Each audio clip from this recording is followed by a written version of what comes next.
Assalamualaikum warahmatullahi wabarakatuh. Selamat datang kembali di Semanda Podcast. Di segmen kali ini ada hal yang istimewa karena host yang biasa kalian lihat tampak berbeda seperti biasanya. Nah, kali ini adalah segmen kolaborasi antara SMA Negeri 2 Demak dengan Universitas Negeri Semarang. Untuk itu kita harus kenalan dulu nih, siapa sih yang ada di sini? Perkenalkan, nama saya Haidar Farhan, mahasiswa Universitas Negeri Semarang, jurusan Sosiologi dan Antropologi. Untuk saat ini saya sedang mengikuti kegiatan lantip di SMA 2 Demak. Nah, di depan saya ada teman-teman saya yang bisa perkenalkan diri. Oke, mungkin saya perkenalan dahulu ya. Saya nama lengkapnya Muhammad Aditya Bio Pratama, bisa dipanggil dengan sebutan Pak Adit ya untuk di lantip SMA Negeri 2 Demak. Dan saya di jurusan Sosiologi dan Antropologi. Iya Pak Adit nih, kita satu jurusan Pak ya gitu. Iya, satu jurusan tapi kita saling bersaing. Terus dalam selimut. Ya silakan. Oke guys, kenalin nama aku Putri Ayu. Aku dari jurusan Bahasa dan Sastra Asing, Prodi Pendidikan Bahasa Perancis. Saya di sini mengikuti kegiatan lantip.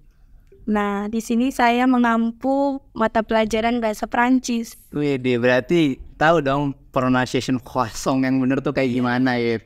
Iya, bacanya bukan croissant tapi croissant. Croissant ya, oke siap Mbak. Oke, tutor ya itu. Ampun sepuh gitu. Oke, jadi teman-teman di segmen ini kita akan berbincang pengalaman kesan dari mahasiswa UNES selama mengikuti kegiatan P5 di Semanda. Tentu kami sebagai mahasiswa UNES belum tahu tuh apa sih itu P5 karena kita di kampus tidak mengenal P5 gitu. Kita tahunya hanya kampus Merdeka dan MSIB gitu. Ya, saat ini kita akan mencoba gitu. Bagaimana sih kesan kita selama mengikuti P5. Nah, sebelum itu saya ingin mungkin sebelum kita ke itu ingin get in touch lebih dalam dengan Pak Adit. Pak Adit, bagaimana perasaan Bapak gitu selama sebulan ini mengajar di Semanda? Oke, sebulan. Mungkin bisa dibilang sebuah tantangan gitu. Iya, tantangan tapi levelnya yang paling very hard. Ya karena apa ya? Ya memang prodi kita pendidikan ya. Udah dapat semacam pelatihan tentang mengajar. Cuman karena ini mengajarnya seperti ya memang di real world gitu, ketemu siswa secara langsung dan juga kita nggak cuma ngajar satu kelas gitu ya. Ya ada beberapa gitu. Dengan jadwal 5 hari sekolah gitu, ya tantangan juga gitu. Jadi ya mungkin sekarang masih adaptasi juga, masih belajar. Tapi overall murid juga udah seneng gitu. Kan ya mengajar, kan saya mengambil sosiologi jadi ya kita have fun aja ya sambil belajar. Mereka belajar aja, saya juga belajar gitu. Walaupun memang status saya memang dianggap sebagai ya guru gitu di SMA Negeri 2 Demak ini. Oke, Pak, saya tahu sebenarnya Bapak belum bisa jadi guru. Iya. Ya, gue jadi-jadian. Guru tembak. Cosplay aja. Oke, berarti ada banyak tantangan itu ya yang bisa Pasti. yang dialami selama mahasiswa sebulan. Nah, kalau boleh tahu Pak Adit ngajar kelas berapa, Pak? Saya ngajar kelas 10 dan ngajar kelas 11. Kalau yang kelas 10 tuh kelas 10 1 sampai 10 8, yang kelas 11 11 10 sama 11 11. Total ada 10 kelas dan mantap jiwa.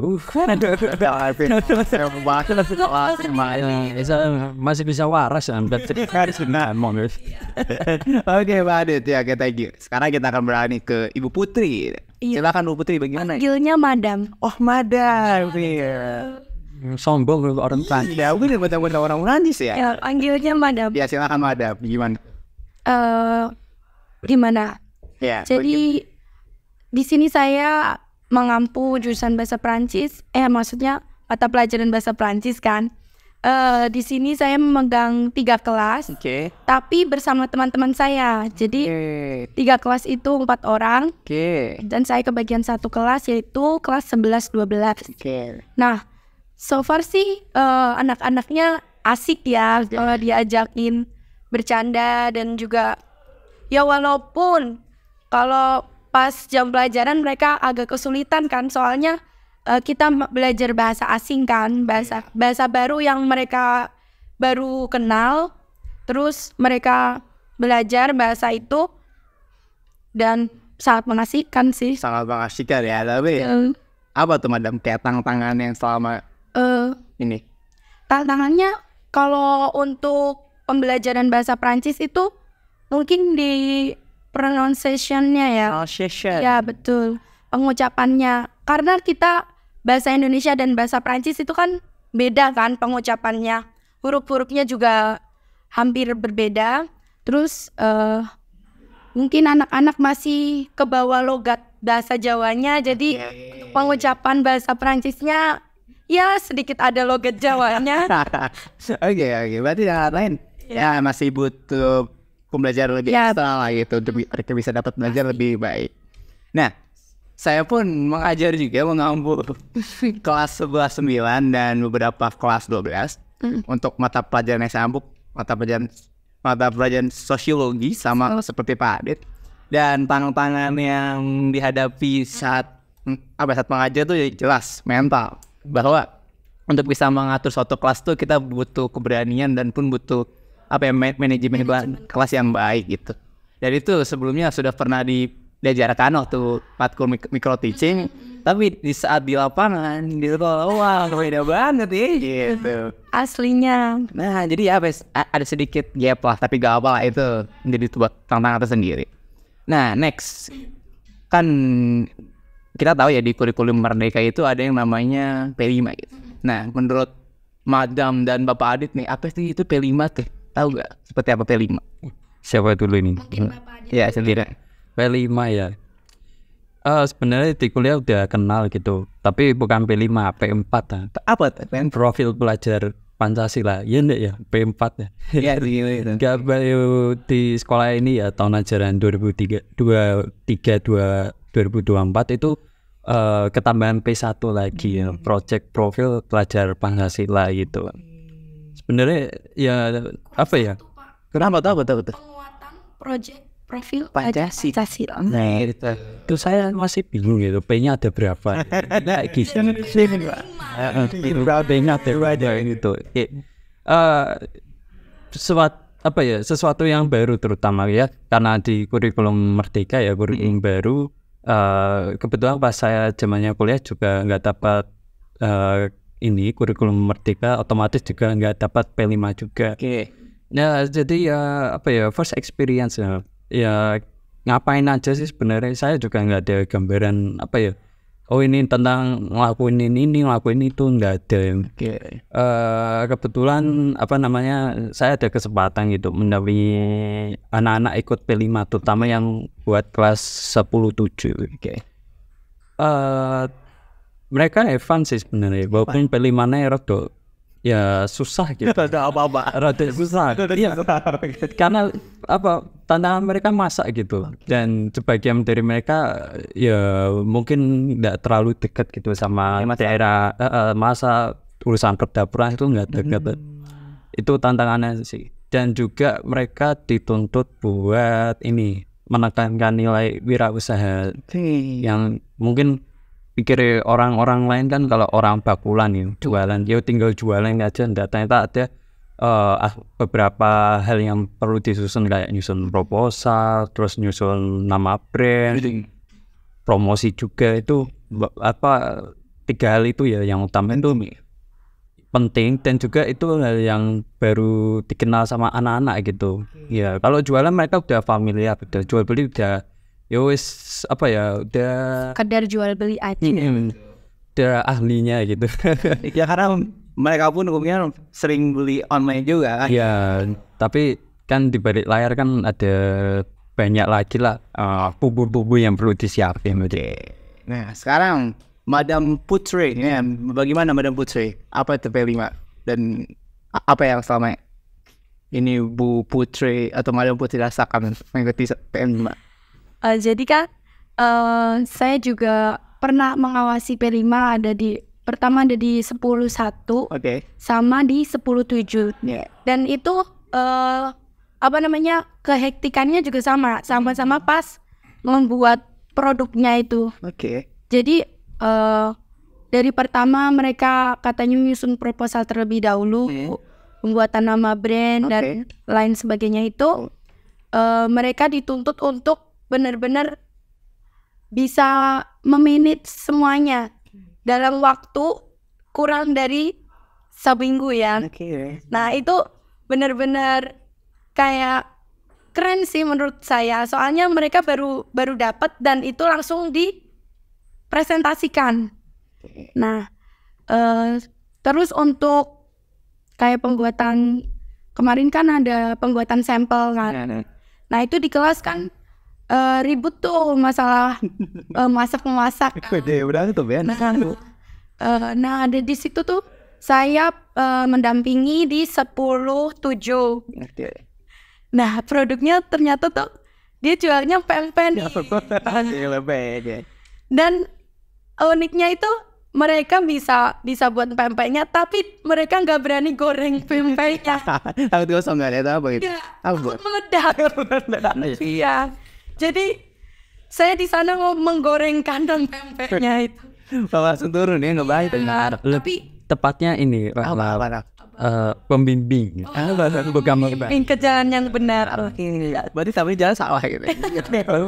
Ya tadi seperti yang saya omongkan tadi, ya pertama kali urusan dapur ya, jadi ya Madam Putri alhamdulillah bisa ya bantulah ngajarin mereka gorengnya bener gimana, kan ya takut juga ada anak-anak kenapa-napa gitu. Oke. Oh jadi P5 ini bisa dibilang menawarkan suatu hal yang segar gitu ya, kurikulum ini. Dan pun saya tadi lihat ya beberapa sumber di media massa, jadi P5 itu adalah program atau proyek yang diadakan untuk mengatasi permasalahan sosial yang ada di lingkungan sekitar dengan ilmu pengetahuan yang dimiliki oleh siswa gitu. Nah untuk itu Semanda pada beberapa hari yang lalu tuh melakukan P5 yang bertemakan kebebasan dan demokrasi, ingin melatih ya kemampuan skill mereka gitu di dua aspek ini. Dan pun saya ngeliat ya, kewirausahaan itu adalah suatu hal yang saat ini adalah ladang ataupun aspek yang sangat menjanjikan gitu, karena banyaknya permintaan dan orang-orang pun ingin membeli sesuatu gitu. Dan dengan adanya kewirausahaan kayak gitu dapat meningkatkan jiwa kewirausahaan mereka gitu untuk berani berusaha. Dan pun dilihat dari animonya ya, kita lihat animo P5 di Semanda cukup bagus gitu.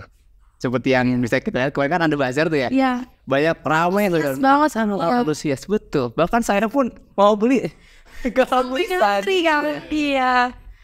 Sampai hektiknya luar biasa. Itu omset ratusan juta mungkin kalau dihitung-hitung. Oke ya, ratusan juta. Nah, mungkin karena kita dulu angkatan kurikulum 13 ya, jadi tidak pernah merasakan P5 gitu. Jadi yang saya lihat, wah mereka beruntung sekali gitu. Iya betul. Jauh kita tidak ada gitu. Nah, tapi ada tuh kayak harapannya tuh, mungkin P5 ke depannya bisa lebih baik lagi itu seperti apa tuh harapan dari Madam dan juga Pak Adit? Oke, harapan ya, karena tadi yang kelas 10 wirausaha, yang kelas 11 demokrasi ya, mungkin harapannya ke depan kalau yang dilakukan sekarang itu udah manusia cukup bagus, wow gitu. Mereka bisa mumpuni mengikuti hal yang mungkin mereka belum pernah buat dan coba gitu. Terutama ya yang demokrasi, pemilihan kepala desa, yang masa-masa gitu. Iya. Cukup bagus. Mungkin ke depannya ya harapannya mereka, karena mereka jiwanya masih muda, mungkin lebih kreatif gitu ya, biar lebih seru dan lebih comfort guys lebih tepatnya. Meledak. Tapi bukan yang meledak dapurnya itu bahaya. Oke. Kalau Madam bagaimana Madam?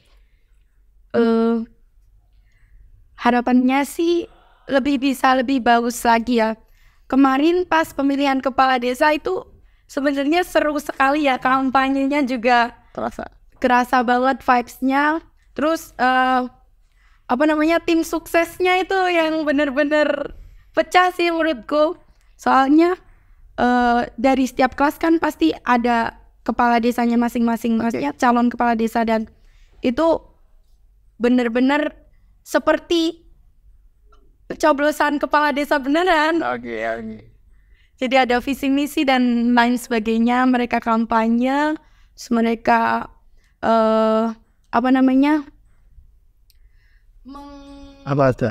Menggandeng. Menggandeng ya. Terus mereka juga antusias saat pencoblosan. Menurut saya itu keren sih. Keren, oke.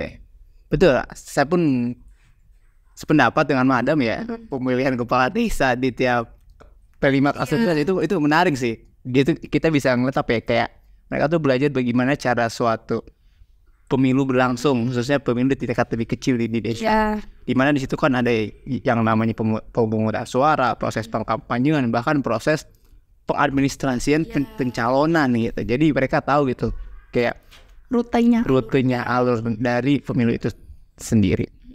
Nah, oke. Demikian yang dapat kami sampaikan di podcast pada video ini.